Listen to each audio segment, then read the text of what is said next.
Good afternoon and welcome to the 330 Sports Show. Today is Tuesday, December 12th, 2023. I'm Justin Coffin. Across from me is Joe Danier. We're going to talk, it's going to be mostly Cleveland Browns today on the show, but we're going to talk a lot of NFL, a little Shohei Ohtani, some crazy contract numbers that came out over the weekend, and just some random thoughts from the internet. So internet's a weird place, and there was a few things I took from it this weekend that I'm going to ask Joe about here on the other end. So Joe, let's start with the Cleveland Browns. First initial thought before we go to our sponsor page. I'm less than impressed. I'm less than impressed. 3-5. What are you impressed about? Tell me what you're not impressed about. Let me gather my thoughts and I'll tell you Okay. in a minute. I'm not griping. I'm not griping. Okay. The fifth seed. What's that? The fifth seed. Yeah, all that's great. Mm-hmm. All that's great. But I like when we have continuity and we've done nothing to we've sacrificed all of our continuity again. We might make the playoffs and we might do really well, but who's your real quarterback? Who's I don't care. Whoever wins. Okay. Whoever wins. Right. I just freaking win. That's all I care about right now. And this season, there's been so many injuries, so much uncertainty with like major players. That's what I hate the injuries and the freaking quarterback. But I mean, again. look at freaking Tommy DeVito won a game last night. Like he had to get off his shine box, go down, lives at his parents' house in New York, and drives over there. His agent looks like he came straight out of the freaking mafia. So, I mean, Giants won. So, I mean, but Browns could be way worse. So Joe Flacco, you grab him off the couch 3 weeks ago. Does this he's make winning you games. think that Uncle Rico might have had a chance? He may have. He used to be able to throw that ball over the mountains. He could just get up and pull someone off the couch and play really good football at the NFL level. I mean, all right. I know you're tired. I know there's a lot of shit going on. Cranky. But you want me to be happy, don't you? I mean, for once in your life as a Browns fan, I mean, 8-5, 3 games over 500. All right, I will flip the switch. Let's talk about the positive. David Njoku is a beast. Yeah, he's a beast. Yeah. But we knew that. He did. Yeah, he is. He's solid. 2 touchdowns. I think that was his first career two touchdown game. David Bell, first touchdown in his career. I mean, literally no one was near him. Walk-in touchdown. So unbelievable. Was that a busted coverage or was he just sneaky? I think they just brought, because that was a 4th down play. I think it was like 4th and 2 or 4th and 3. I think Jacksonville brought everybody and they were like, you know what, we're selling out. And then the Browns just like snuck him out and they, busted coverage maybe, but whatever, it's like, it was kind of like either like the Jaguars were going to, sack them or stop them or knock the ball down or something, or the Browns were going to score on that play. And, so happened we scored and we'll take it. So, yeah. And our running game wasn't all that great. I mean, I think it did, open up a little bit in the middle part of the game, but their run defense must have been better than I thought it was. Their run defense is one of the best in the NFL. Their pass defense was a little weak. And they had some guys banged up, but everybody's got banged up. I literally don't feel bad for anybody that's injured on any other team. Like you're looking at the Browns. No, we've said it. I feel like we say it every week. It's like no Nick Chubb. Okay. Deshaun Watson played 5 games this year. Jack Conklin's done for this season. Now Jed Wills is done for the season. Now your third tackle, DeJuan Jones, done for the season. So you're on your 4th tackle, who has played really well.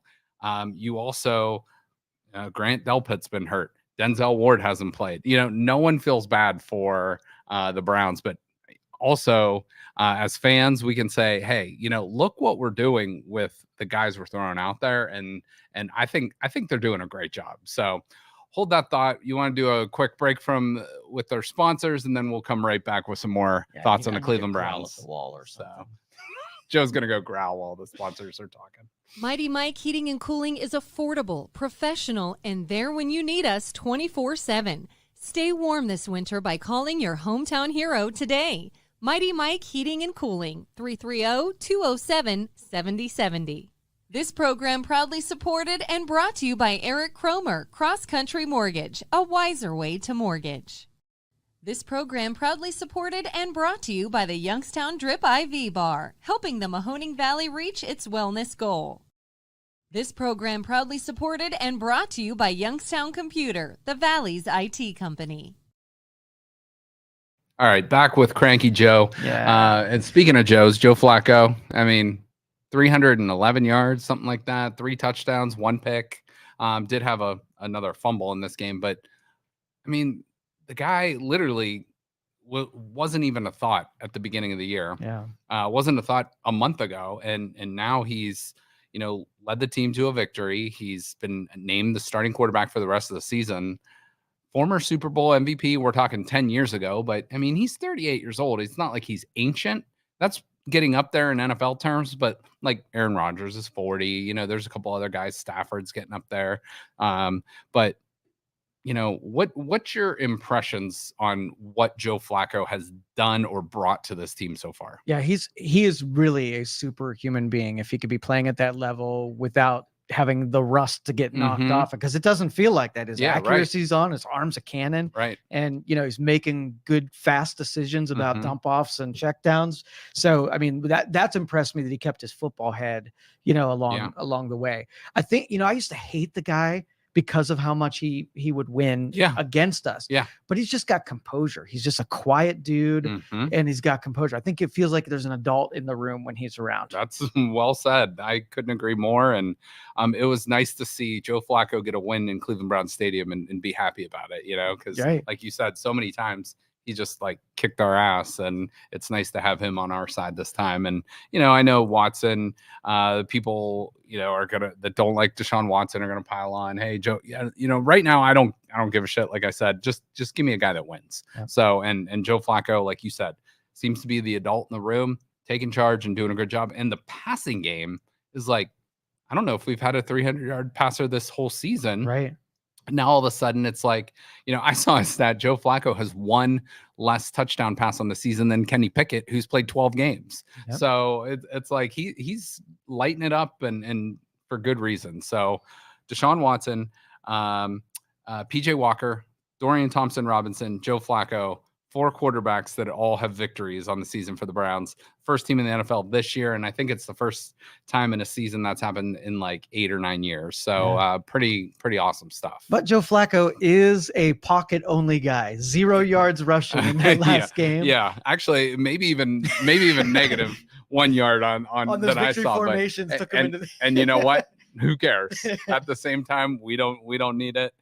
It's funny to think of the Browns as a passing team, though, because we've been so heavily reliant on Nick Chubb and Kareem Hunt and that tandem for the last few years, and now it's like, okay, Jerome Ford can get the job done, Kareem Hunt can come in on short yardage, but it's like the Browns are a play action passing team, so it's like we're relying on the run, but we're almost passing to set up the run now instead of vice versa. Opposite, right? So it's kind of nice. And so now, what do you think of announcing the quarterback selection way late, like almost before the game started? Yeah. Was it because you didn't want them to game plan or didn't know who to game plan against if they would announce too soon? Yeah, I think that was a little bit of just like, just gamesmanship there. I think it was like, they're 2 very different quarterbacks.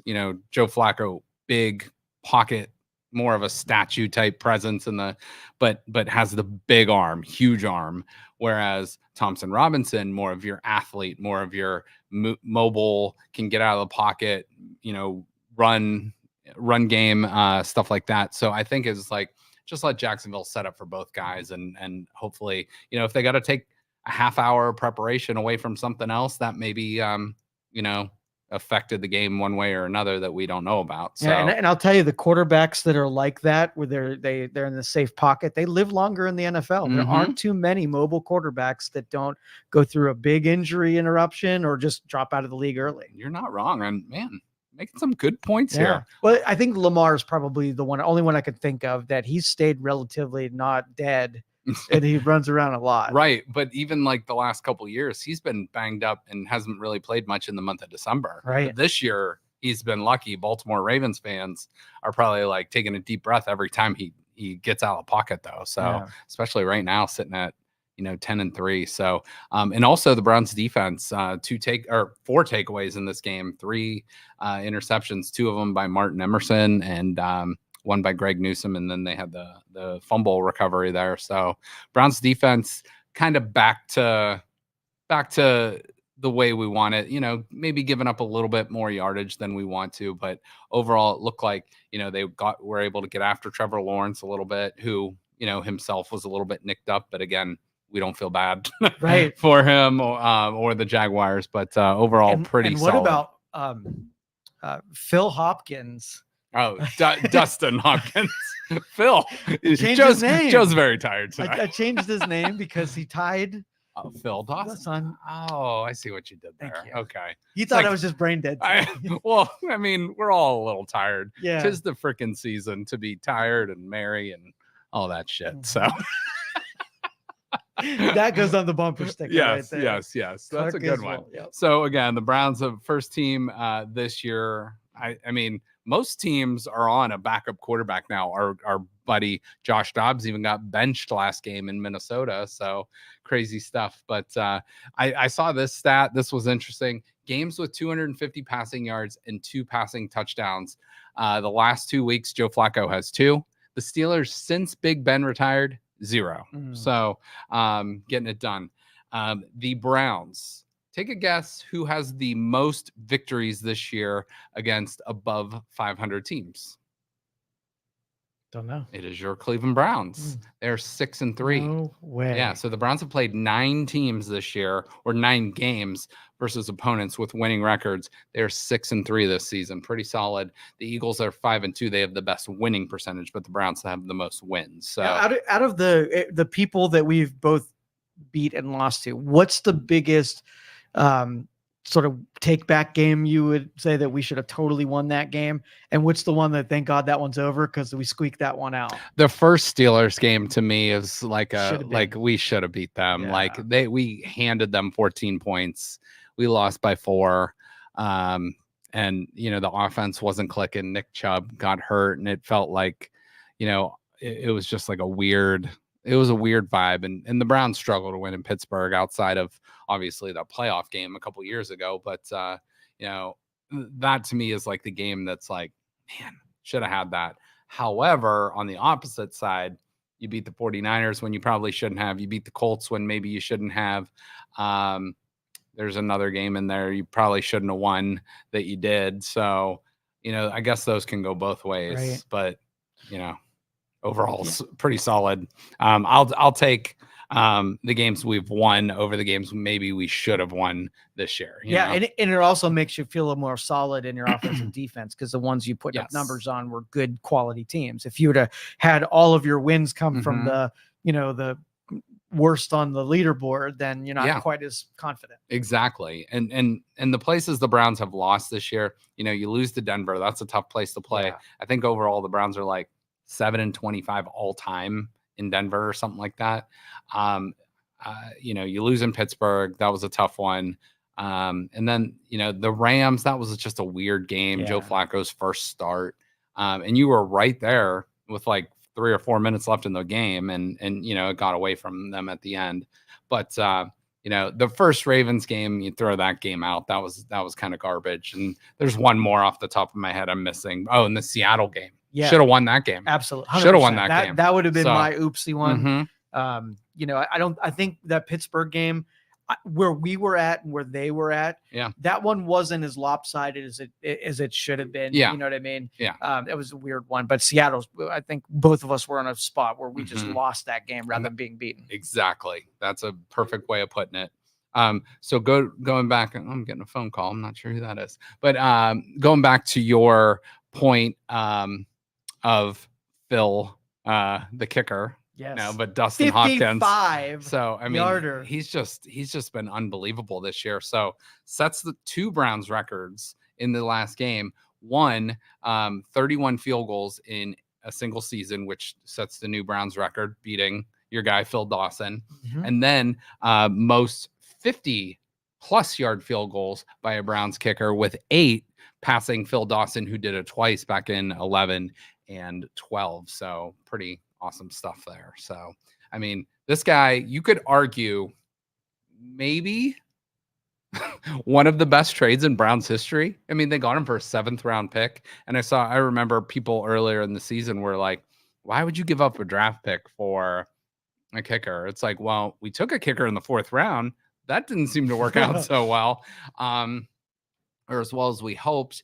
And then it's like literally we gave a 7th round pick away that, might end up being a guy that probably doesn't even make the practice squad for a kicker who, yeah, I know he's a kicker, but kickers hold the outcomes of games maybe just as much as any position on the field outside of quarterback. All right, so just based on recollection, how many games this year was decided on kicker's back? Oh man. So let's see. This last game sealed it, right? Yeah. And really, I mean, you missed that. You give the ball to the Jaguars at like the 40 or something. They got to go 50 yards or 60 yards for a touchdown. The 49ers game. Okay. Trying to think, the Ravens game. He actually missed an extra point and then won it at the end. And the Ravens, the Colts game, he hit some bombs in that game. So there's been at least 3, but he's won, I would say 3 to 4 games this year that he's not necessarily lone responsible for, but he is like a missed kick would be the reason maybe you didn't win that game otherwise. So, even if he only makes 50% of those, maybe you got 2 extra losses this year and you're sitting as a 500 team instead of, or, a game under 500 instead of being, whatever your record is. So 8-5, maybe you're 6-7 or something like that. So yeah, I'm still, I like Cade. And I thought that he had a really big leg and then he could be something. So I almost wonder, like, had we stuck it out with him by this point in the season, would he have got his shit together and been kicking 60-yarders? Maybe. And there's a possibility, but I'm happy with where we're at, and we don't have to worry about the what ifs. But it's like, I felt like, and you've mentioned this before, it's like the kind of the yips. You get like nervous and it becomes a mental thing. With Cade York, it was never physical. It was always mental. And, with him, you could just kind of tell that he was thinking about it way more than he should have. Yeah. Whereas Hopkins is just going out there, getting the job done. And, he's actually missed 2 extra points this year, which have kind of been costly at the time, and he's redeemed himself on one of them. Right. But overall, not terrible. So yeah, actually the opposite of terrible, pretty damn great. Yeah. So, I've mentioned this stat before, but Kevin Stefanski is now 10-1 versus cats. Not actual cats, but cat teams, cat mascots. And he's got one more game on the schedule to up that to 11-1. So 6-1 all time versus the Bengals. 1-0 versus the Lions, now moves to 2-0 against the Jaguars, and 1-0 versus the Carolina Panthers. So, why do you think he hates cats so much? I think he might love cats. Okay. He loves to play those cat teams, and he's just taking advantage of when he can. So, and he's got that dog mentality in him, Dogs have to hate cats. Let's look at AFC North. Let's do that. AFC North. Ravens get a freaking walk-off overtime victory, 37-31. They will now play the Jaguars. The Jaguars on a tough stretch here. Bengals, Browns, Ravens. But Ravens 10-3, Browns 8-5. The Steelers, we're going to talk about the Steelers here in a minute, 7-6, and the Bengals also 7-6. So the AFC North is the only division in football with every team above 500, that's pretty impressive there. And I think you predicted it from the very beginning of the year that this was going to be the division to watch. Yeah, it was the toughest division in football. You look outside, and there's some really solid teams in the NFL, but no division from top to bottom is as good as the AFC North. Joe. Yeah, I was going to mention this. This. Yeah. Go ahead. What were you going to say? I was going to say, looking at last week's picks, you did pretty well. You gained 4 games on me, and we're now back tied. So, okay. And what was our deal on Monday night? Were we stupid or were they stupid? Well, I will tell you what, the Miami Dolphins cost me a lot of money last night. I am telling you, man, that Tua, he's either awesome or Get out of here. Well, the Dolphins, and we'll talk about this in a little bit, are the first team in like 700 plus games to lose a 14-point lead with less than 3 minutes to go in a game. So I will say a lot of that is coaching. And, the Titans gave the Dolphins plenty of opportunities to win that game, turnovers, different things like that. But the Dolphins kind of gave that game away more than I think the Titans won it. So, and then the Packers game we'll talk about in a little bit here. But there's our picks last week, and you were like on fire there for a while, and then and I lost 4 of my last 5 picks. But overall, we're both exactly 62% on the season. We are both 129 and 79, so 50 games over 500 each. So pretty good overall. But those last couple of games hurt us because my methodology stays the same no matter what, and I think next year I need to change it a little bit. When we start getting towards the middle part of the season where all the injuries, I can't use my math. It doesn't work quite the same because it's basically a different team out there while those people are healing up. And then when they get back to it, then it's a math game. Or maybe you shouldn't pick like one of the worst teams in the NFL that just happens to start one of your favorite quarterbacks. Josh Effin Dobbs. Or Baker F. Mayfield. Baker came through. Baker's actually been pretty good this year. So no hate on Baker. How many game deficit did I accumulate because of my heart? Maybe a few, but you got that one early in the season where the Cardinals upset the Cowboys, right? And that's the origin right there. Yeah, exactly. And the Buccaneers, and Baker did a couple of them. Yeah, so. Buccaneers, I think, have already hit their win total over for the year. I think it was 5.5, and they have 6 wins. So all right, so who's worse? The worst out there is Arizona the worst, or is Panthers the worst? The Panthers are the worst. Yeah. They 1 in 12, I think. So I think every team now has played 13 games. Okay. So I don't know. I don't think there's any more bye weeks left. So from now on, everyone has 4 games left to go, and just a race to the finish line. So some teams want to race to the bottom because they want one of the quarterbacks or maybe Marvin Harrison Jr. Yes. Whereas a lot of the other teams are trying to get back in that playoff contention. And there is a lot of parity in the NFL in the middle this year. There are a ton of 7-6 and 6-7 teams, and we'll get to that in just a second here. But what I'm going to do real quick, just thought this might be fun. I'm going to give you one thought for each game in the NFL this past weekend. So we're going to start with last Thursday's game. I'm tired, so it's most going to be horse shit that comes out of my mouth. That's fine. That's fine. So we're just going to go real quick. One thought for each one. Be my answer. Well, you're gonna enjoy the first one, but Patriots 21, Steelers 18. First team in NFL history to be over 500 this late in the season and lose to 2 and 10 teams, or teams 8 games under 500 or more. First time that's ever happened in NFL history. So thoughts on that? I think Bill Belichick himself could have come out and beat the Steelers without any other help. Okay. Yep. No problem there. No complaints either. Saints 28, the worst team in the NFL, the Carolina Panthers 6. Saints are one of 3 NFC South teams to be 6-7. The 4th NFC South team is the Panthers. They're 1-12 and probably the least talented team in the NFL. They do not own their own first round pick this year. That is huge because they would probably have the number 1 pick overall. Well, if the season ended right now, they would, but that pick goes to the Chicago Bears. So the Bears are probably looking at 2 top 10 picks, probably 1 in like 7 or 8. And that trade is looking really bad for it. They didn't take CJ Stroud. They took Bryce Young. And CJ Stroud looks like the offensive rookie of the year, possible MVP candidate a week or 2 ago. And now Bryce Young, looks like you're stuck with him. So doesn't look like a very good trade there. So that's that game. Next one. Rams 31, Ravens 37. Ravens walk it off with a punt return touchdown. It's only the 4th time in NFL history that has happened, but it is the 2nd time that has happened this year. So one of the opening games of the season, the Jets walked off the Buffalo Bills, same fashion. So Ravens 37, Rams 31. Bengals 34, Colts 14. This game, Bengals moved to 2-1 without Joe Burrow and win their second game in 6 days versus an AFC South team. Both of these teams are in the group of 6 AFC teams that are 7-6.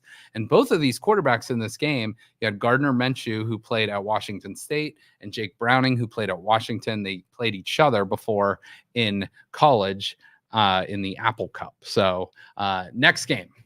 Lions 13, Bears 28. That is the Browns' opponent this coming week. The Bears moved to 5-8. They upset the 9-4 Lions, almost knocked them off twice this year. They had a 3-0 turnover margin. Justin Fields looked good. The Bears' defense looked good. So we'll see. If you are the Bears and you have the number 1 pick next year, do you trade Justin Fields and try to accumulate picks and take whatever quarterback you want? Or do you keep Fields and draft maybe a Marvin Harrison Jr. or maybe trade back? What would you do? If you're I'm keeping Fields. Yeah? I think he's solid enough that, might not be your franchise guy, but he's totally developable. I think you have to do one of those two things. I don't think you can keep the 1 pick, bring in a quarterback, and keep Fields, because then you got drama every week. It's like, who's going to be the quarterback, or are we going to go to the backup? So I don't know what the answer is, but I think, and remember what I said too. I said, I think Justin Fields should be playing for the Atlanta Falcons next year. That would make them a legit Super Bowl contender. I think he's very good, mistake prone sometimes, but he's a very good, especially if he's in the right circumstances. Well, and some of these teams like bringing 40-year-old quarterbacks off the bench to play. You might see a bunch of teams go to the NFL graveyard and dig up a Brett Favre or somebody else and put on their roster. Maybe not Brett Favre. Boomer aside. Phil Simms, Yes, Joe Montana. Yes.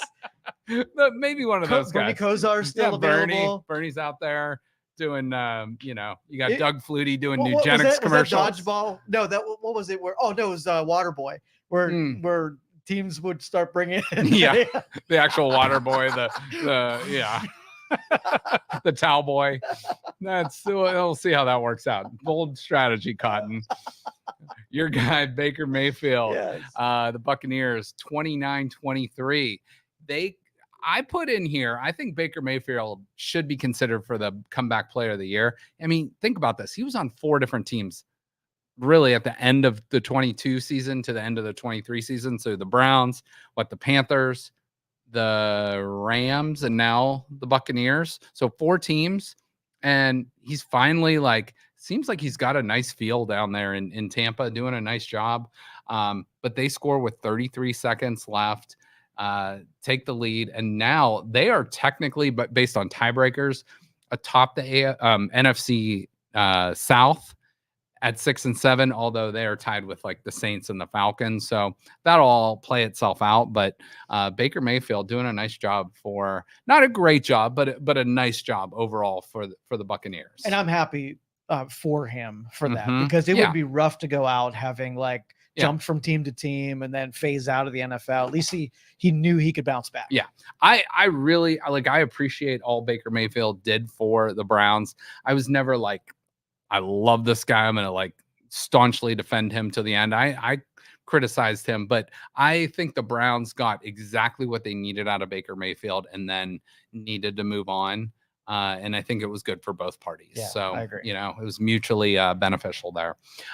Texans, this was a big surprise. Texans 6, Jets 30. This game was 0-0 at the half. CJ Stroud went into concussion protocol. So that's a big hit for the Texans.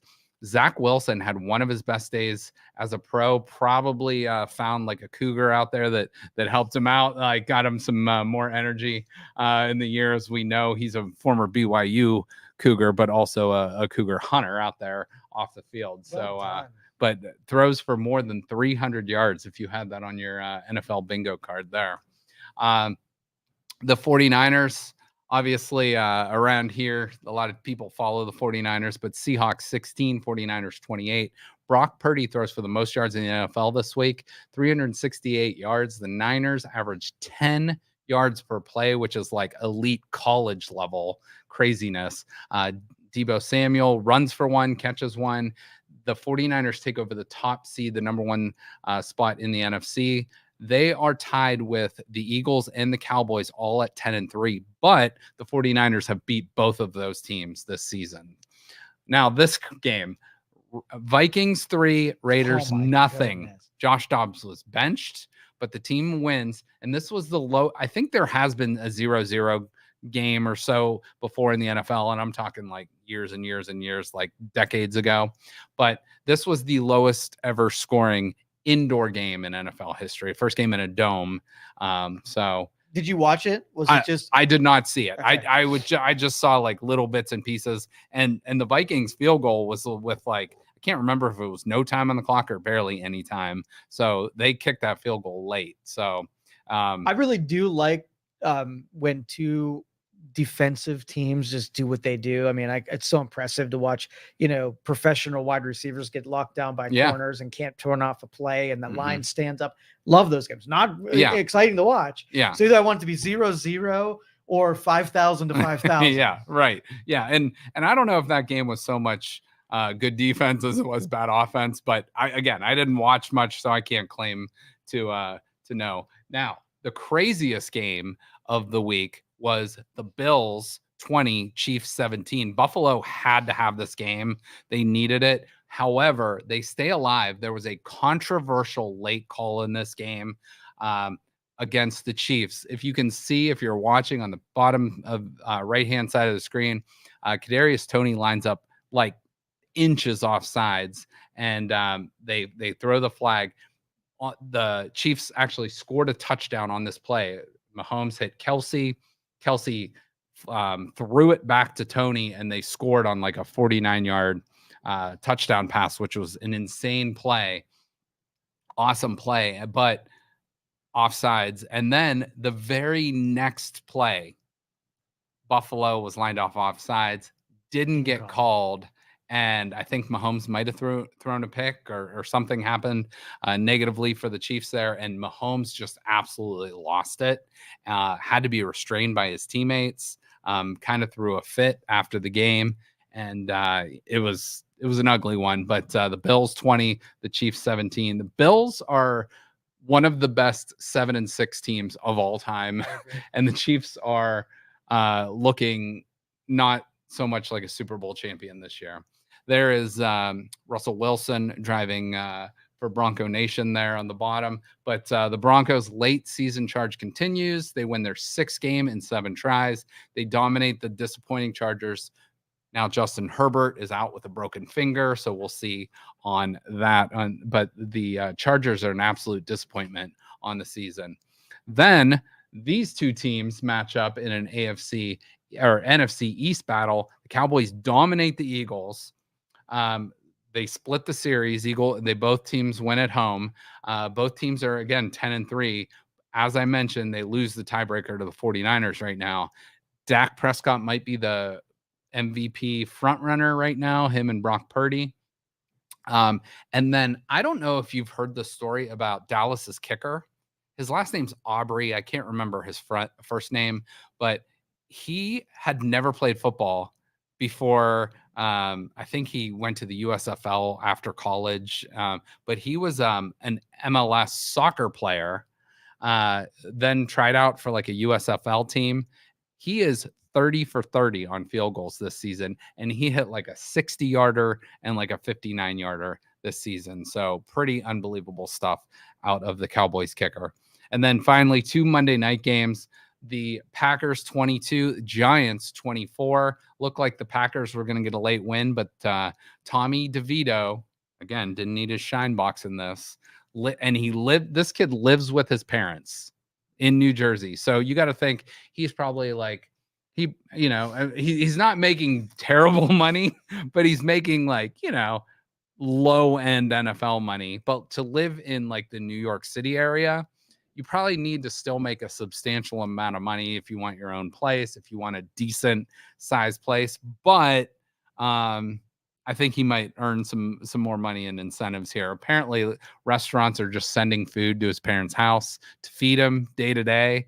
But he sleeps in his childhood bed, woke up that morning, goes out and beats the Green Bay Packers. So pretty unbelievable story there. And if you haven't seen his agent, look at that guy. That guy looks like he's straight out of The Sopranos or straight out of Goodfellas. But I put, after they won, they were definitely going somewhere after the game to get some good gabagool. Forget about it. Forget about it. Like, we can't get canceled for that kind of stuff, can you? No. Okay. All right. No. Just making sure. All right. Well, yeah, we're in Youngstown too. So Titans 28, Dolphins 27. This is the first time in over 700 tries a team has won, being down 14 or more points with 3 or less minutes to go.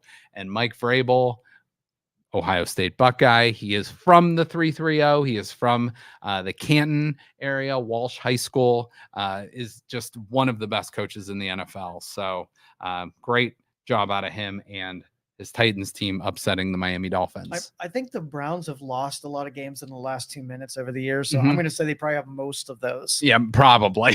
that was an incredibly weird way to lose for both teams last night. But those were very Browns ways to lose. Yes. And thankfully, I think we're up beyond that point. Mm-hmm.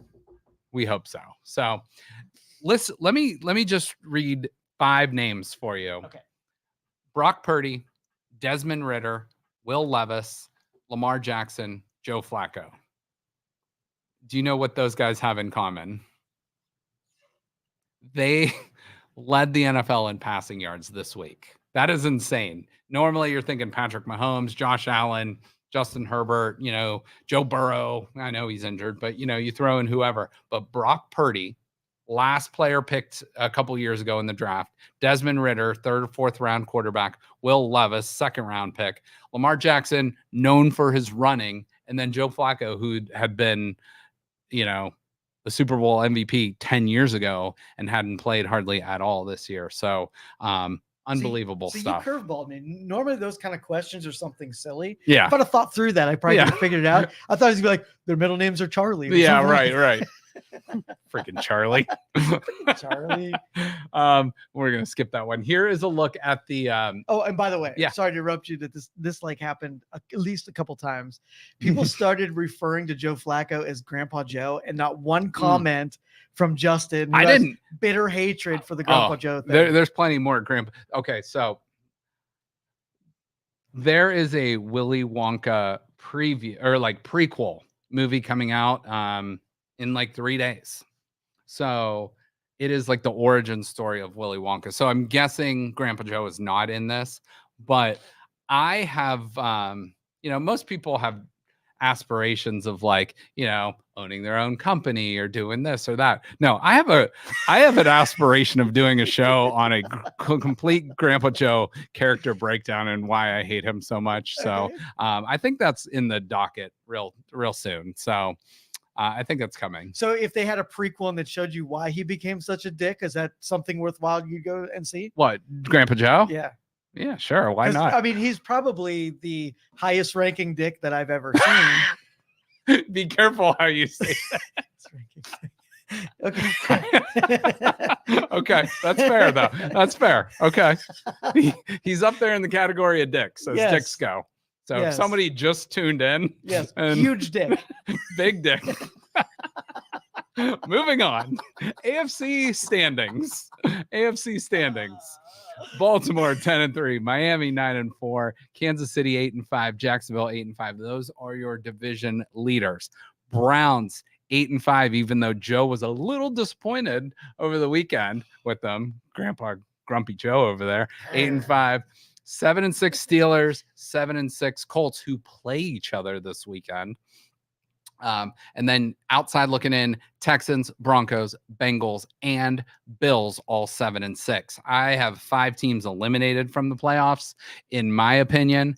The Patriots, Titans, the Chargers, Jets, and Raiders. So unless Aaron Rodgers comes back, smokes ayahuasca, they're right in there, man. That guy is not coming back. He Ever? is not coming back. No. So we will talk about the rest of the games on the schedule here. So, Joe, looking at the Browns' schedule, 8-5, Mm-hmm. They have Chicago at home. They have the Houston Texans on the road on Christmas Eve. They have the New York Jets at home on a Thursday night, and they're at the Cincinnati Bengals to end the season. What say you on the Browns, the final 4 games of the season? So best case scenario, 12-5. Worst case scenario, 8-9, or somewhere in between. All right, they're going to go on a 3-game winning streak, and they're going to give it up to Cincinnati at the end. So 3-1. Okay. I'm happy with 3-1. Give me 11-6 all day long. I think the Browns just have to go 2-2 to get into the playoffs. They are so banged and bruised and whatever. And, you know, I'm not necessarily thinking this is a Super Bowl contender like I was maybe like 6 weeks ago before the Watson injury, but I'm a eternal optimistic, and maybe for terrible reasons because I am a Cleveland sports fan, and that's a very dangerous game to be playing. But 8-5, no one would have thought at 8-5, if you say Nick Chubb's out for the year, would play 1 game this year, basically. You tell me Deshaun Watson would play 5 games this year, I'm probably saying the Browns are going 5-10 or 5-12 or, you know, whatever. But you tell me the Browns are 8-5 and have a chance. Chicago, they're going to be favored. Houston, we'll see if CJ Stroud's back. If he's not back, the Browns will be favored in that one. If he is back, I think they're a slight underdog. The Jets, they'll be favored at home. And the Bengals, we'll see about that game too. That might be a pick 'em depending on the way the Bengals play the rest of the year. But there's a lot of cannibalization that's going to still happen. Like I mentioned, the Steelers and Colts play this week. One of them are going to win, one of them are going to lose. The Texas still plays the Colts. You know, and there's a few other games mixed in there. And listen to the Bills, who's 7-6. They have the Cowboys and they have the Dolphins still on their schedule. So they probably got 2 wins going to the Chargers and the Patriots, but they're going to have to beat Dallas, who's playing some of the best football, and the Dolphins, and we'll see how that game plays out for them the rest of the season. So I don't know what's going to happen here, but you know, that's a look at the NFL. So what do we have to do, winning or someone else losing, to be able to get a game at home for playoffs? Yeah. So unfortunately, the Browns would have to win the AFC North to get the home playoff game. So the number 1 seed will get the you know, playoffs at home throughout the, you know, throughout the playoffs. But the division winners get the home playoff game. So it's going to be Miami is going to win the East, I would assume. The North, Baltimore seems to be favored. The Browns have a very slim outside shot to get it. Look almost win out and they lose out. Exactly. Jacksonville looks, there's a bunch of teams right on their tail. So whoever gets it, that's who's going to be, you know, the home teams in the first round. However, maybe the Browns, you know, maybe there's an upset or something and they can get a second round home game depending on the way things play out if they're a 5 seed or something like that. So man, do we play good at home. I know they are, I think 6-1 at home this season. So yeah, we need all the home games we can get for sure. And that defense, for whatever reason, is just so much better. Okay. Real quick, couple random things here. First of all, baseball note, Shohei Ohtani. Do you know Shohei Ohtani? I don't. You're not a big baseball guy, but Shohei Ohtani is one of the most unique players in all of sports. He is a power hitting, let's just call him a power hitting designated hitter. And he's also a really solid pitcher. He is pretty young still. I think he's in his mid-20s. Came over from Japan, you know, had one of the best pitching seasons, had one of the best hitting seasons last year. He is one of the most coveted free agents. He signed with the Los Angeles Dodgers this past weekend. You have not heard what the contract was? Okay. I'm going to tell you he signed for 10 years with the Los Angeles Dodgers. Give me a ballpark number on what you think he's signed for. 170 million. Total? Yeah. He signed for $700 million. Holy dollars, which is... Is he worth 70 million a year? Well, That's to be debated. I don't know what kind of revenue and income he will bring in, but to me that seems a bit excessive. I think 50 would have been a lot. Baseball contracts are a little bit out of control in baseball itself. There's no salary cap. It's a little bit Wild West. But here's the craziest thing about this contract. For the next 10 seasons, he's going to be paid for the next 10 years. 10 years, $20 million. So for the next 10 years, he is only going to make $2 million per baseball season. He did the Bobby Bonilla contract. Oh, no. 2034 to 2043. So for the 10 years after this contract, he will be paid $68 million a season. That payment is deferred. So he will make $20 million over the next 10 years. He will make $680 million over the following 10 years. Insanity. Now, let me ask you this, though. Why would he defer payment? Because if you had that money now and you could invest it, wouldn't that be the more financial sound? I'm sure he has his reasons. And if you got $68 million coming to you in 11, 12, 13, 14, 15, all the way up to 20 years from now, that's pretty good financial planning. But what would you do if you were in that situation? Yeah, see, I'd take the cash now because inflation's going to chunk out of it, and what you're signing for today ain't going to be worth that in the Exactly. future. But that feels like a salary cap move. But there's no salary cap. So right. Yeah. Will there be one in the future that they're end around? That's a very interesting point, and I don't know how that would work out. But yeah, I think, take the money now, or take it a lot more over per year. But again, I'm sure he's got his reasons. Maybe he knows something that we don't. Maybe he's terribly irresponsible and all he'll do is hookers and blow. And so he's going to hold it out from himself so he doesn't spend it all in one club. That's a lot of hookers and blow. Lots of hookers and blow. I don't know what those things cost, but I'm sure it ain't cheap.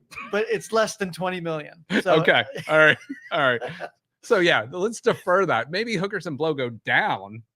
Yeah. In costs. Well, he's making his 60. Yeah. I don't know. You got it in the market, making interest, and then you could buy all your hookers and blow on the interest only. You never have to touch the golden goose. So earlier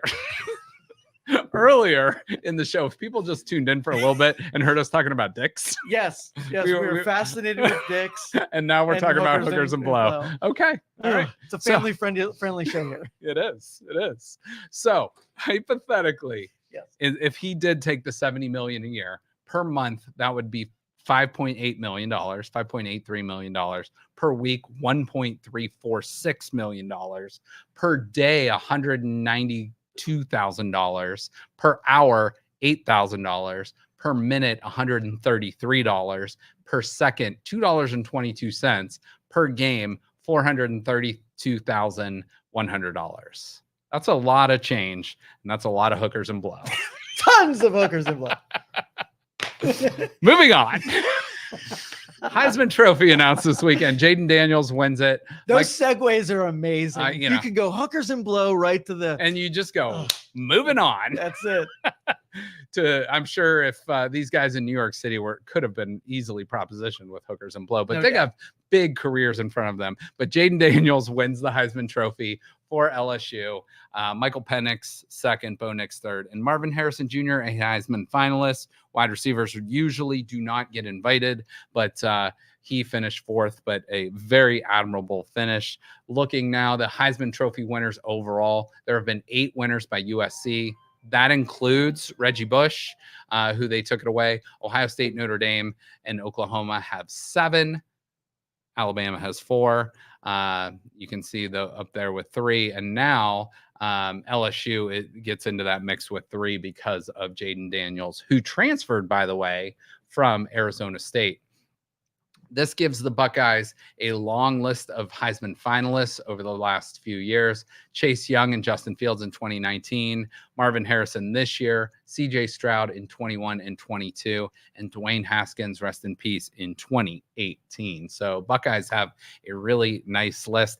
And although Marvin Harrison Jr. did not win the Heisman. He did win the Biletnikoff Award, which is given to the best wide receiver in all of college football, which is well deserved by Marvin Harrison. Couple other quick Did he have notes. Man purse around him? He's a man purse guy, and Joe, like, I think we're to the point now where I don't know if we're allowed to comment on that, because like I don't know if we're like those guys, like it's a cool thing now. Like, remember, like fanny packs used to be a thing, but this is basically a fanny pack around your chest area, and I don't know. It's a man purse. I don't know what you would call it. It's gotta be a man purse. A manchel, a merce is probably it. So anyone out there smarter than me, which is most of you, share that if you know. Ryan Day told Kyle McCord how he can start next year. He said, "Yeah, why don't you jump in the portal there, buddy?" There are 106 quarterbacks in the transfer portal, but there are 133 programs in FBS football, which is insanity. College football, I love it. It's one of my favorite things, but they got to get it under control. It's really Wild West. It's not ruined. It's messed up, and I think it can be tidied up. That's the way I'm gonna put it. So they ruined it with the NIL. They ruined it with how they seed these freaking bowls and seeding these whatever the college football playoff. Yeah. Yep.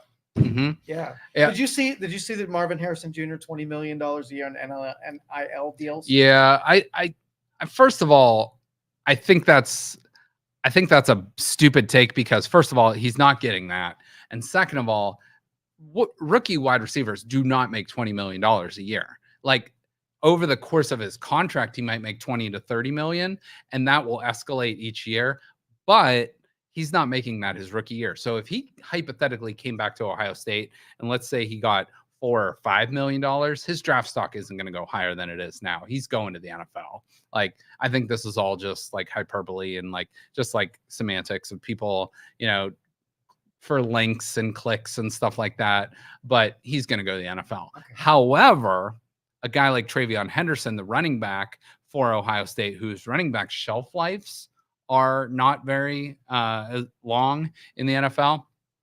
Travion Henderson made $771,000 being the Ohio State running back last season.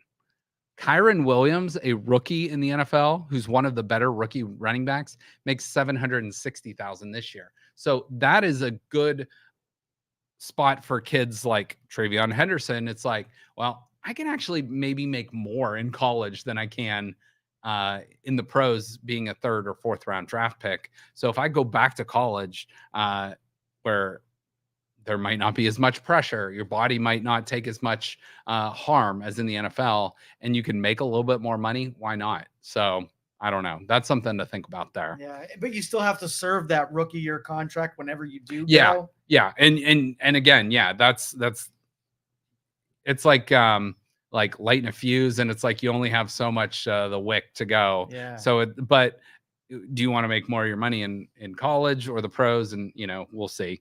So, Joe, these are just the ranked games here. So ranked versus ranked matchups. So the Pop-Tarts Bowl, the Tony the Tiger Sun Bowl, the Peach Bowl. Wait, that's real? Pop-Tarts? Did you make that up? No, that's Pop-Tarts Bowl is a real thing. Okay. Yeah, it's NC State and Kansas State. So the Pop-Tarts Bowl.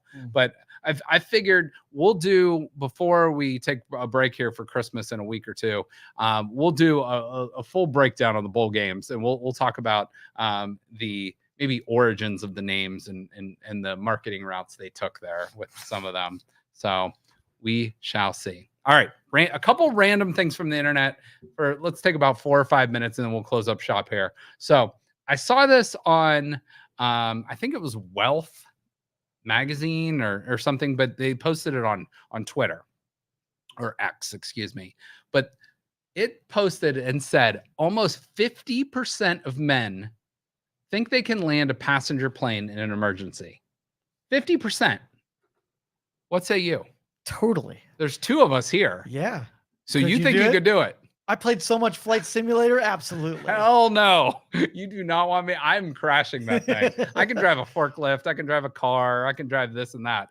I could probably drive. I don't know if I could get into a stick shift car right now and drive it. So, because it's been so if you threw me behind an airplane deck right now, first of all, I'm looking out over that thing and I'm hoping I'm not pissing my pants, first of all, before I try to land the thing. So you think you could do it? Oh yeah, I would totally do it.